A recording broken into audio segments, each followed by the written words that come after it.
On Tuesday, Brasilia University closed its doors as hundreds of students and professors held a walkout and marched on the Ministry of Education. Disgruntled students and university staff were protesting budget cuts in education. This latest protest comes as a direct response to a constitutional amendment implemented by Michel Temer's government that freezes the education budget for 20 years.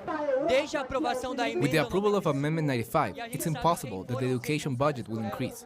These policies of the federal government are now forcing universities to close. Right now, Brasilia University, which is a public institution, has a budget deficit of almost $28 million.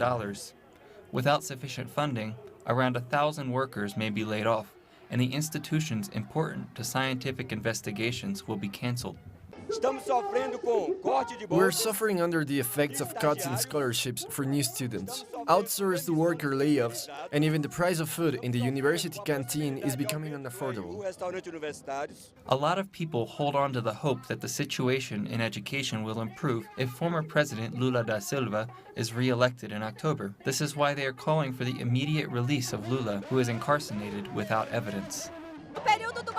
In the Lula's administration, we had funds for universities. Jobs were created. Today, with the budget cuts, there are layoffs. We are fighting for Brazil's education. In the time of the Workers' Party, governments of Lula and Dilma, Brasilia University and all Brazilian universities, even the private ones, had funds because they wanted to guarantee higher education. With this government, the funds have diminished because of the Constitution Amendment that reduces resources for health and education for the next 20 years. Ultimately, the demonstration ended in the worst way. Police violently repressed students that were demanding the right for better public education.